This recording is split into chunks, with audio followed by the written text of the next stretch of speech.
اس وقت یہ ہے کہ اصل نماز یہی ہے، یہ سورہ فاتحہ۔ چنانچہ میں آپ کو حدیث سنا رہا ہوں جو صحیح بخاری میں بھی ہے، صحیح مسلم میں بھی ہے، جامع ترمذی میں بھی ہے، سنن ابی داؤد میں بھی ہے، سنن نسائی میں بھی ہے، اور بہت سی کتابوں میں موجود ہے۔ اور یہ عن عبادہ بن صامت رضی اللہ تعالی عنہ، حضرت عبادہ بن صامت سے ہے مرفوعا کہ حضور نے فرمایا لا صلاۃ لمن لم یقرأ بفاتحۃ الکتاب، اس شخص کی کوئی نماز نہیں ہے جس نے کہ سورہ فاتحہ کی تلاوت نہیں کی۔ اب اس سے ہمارے ہاں ایک بڑا اختلاف پیدا ہوا، وہ نوٹ کر لیجیے۔ ایک رائے یہ ہے آپ اگر علیحدہ نماز پڑھ رہے ہیں تو ظاہر بات ہے کہ آپ کو ہر رکعت میں خود پڑھنی ہی پڑھنی ہے سورہ فاتحہ۔ جب باجماعت پڑھ رہے ہیں اب کیا شکل ہو؟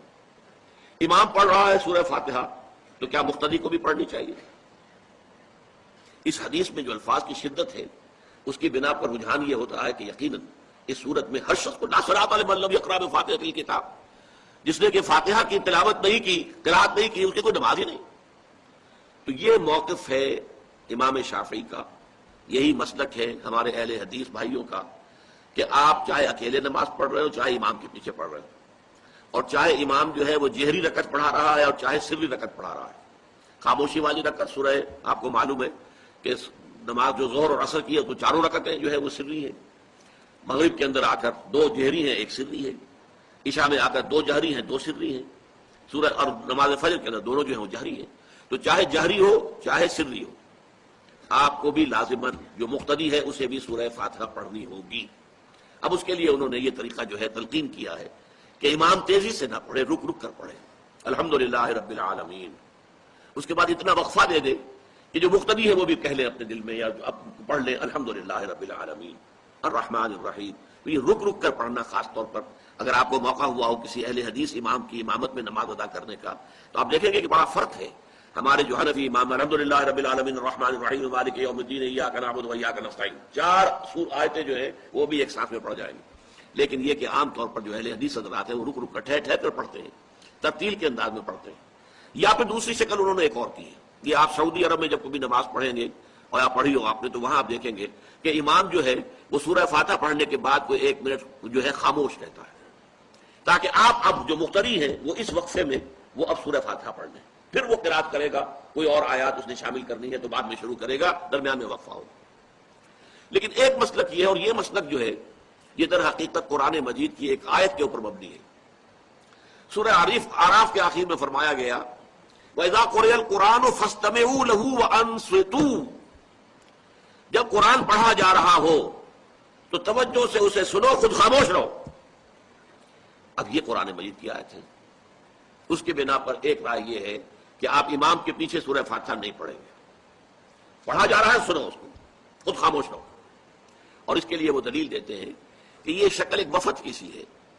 جیسے کسی بڑی شخصیت کے پاس اگر آپ کا کوئی وفد جاتا ہے، 8-10 افراد ہیں، ان میں اسپوکس مین ایک ہوتا ہے، وہ بات کرتا ہے، باقی سب لوگ موجود رہتے ہیں، سنتے ہیں۔ اسی طریقے سے امام جو ہے وہ گویا کہ آپ کا نمائندہ ہے، اب وہ پڑھ رہا ہے الحمدللہ رب العالمین الرحمن الرحیم مالک یوم الدین، تو امام کی قرات ہی آپ کی بھی قرات ہو گئی۔ گویا کہ اس آیت سے، اس حدیث سے اختلاف نہیں ہے، اس کی تعبیر سے اختلاف ہے کہ امام کا قرات کر لینا در حقیقت مقتدیوں کی طرف سے بھی قرات ہے۔ اس میں جو حنفی مسلک ہے وہ بہت سخت ہے، اور وہ یہ ہے کہ چاہے سری نماز ہو اور چاہے جہری ہو، ہر کسی بھی حالت میں مقتدی جو ہے وہ سورہ فاتحہ نہیں پڑھے گا۔ اب اس میں ذرا سا سوال پیدا ہوتا ہے کہ جہری رکعت میں تو اس آیت کا اطلاق ہو جائے گا کہ وَإِذَا قُرِئَ الْقُرْآنُ فَاسْتَمِعُوا لَهُ وَأَنصِتُوا، سری میں تو اس آیت کا اطلاق نہیں ہوتا۔ بہرحال یہ مسلک ہے امام شافعی کا، ایک انتہا پر ہے، ہر صورت میں سری ہو یا جہری ہو آپ کو پڑھنی ہی پڑھنی ہے۔ اور امام ابو حنیفہ دوسری انتہا پر ہے کہ چاہے سری ہو چاہے جہری ہو کسی شکل میں نہیں پڑھنا۔ امام مالک کا مسلک ہے درمیان میں، اور میں اس میں کوئی جھجک محسوس نہیں کرتا کہ میں آپ کے سامنے عرض کر دوں کہ میں اس پر عمل پیرا ہوں۔ وہ کیا ہے؟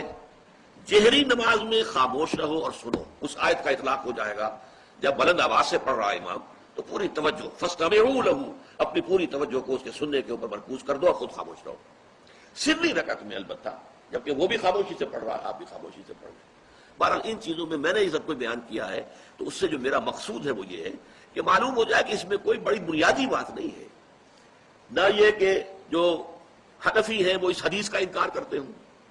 کہ لا صلاۃ لمن لم یقرأ بفاتحۃ الکتاب، کیسے وہ انکار کریں گے،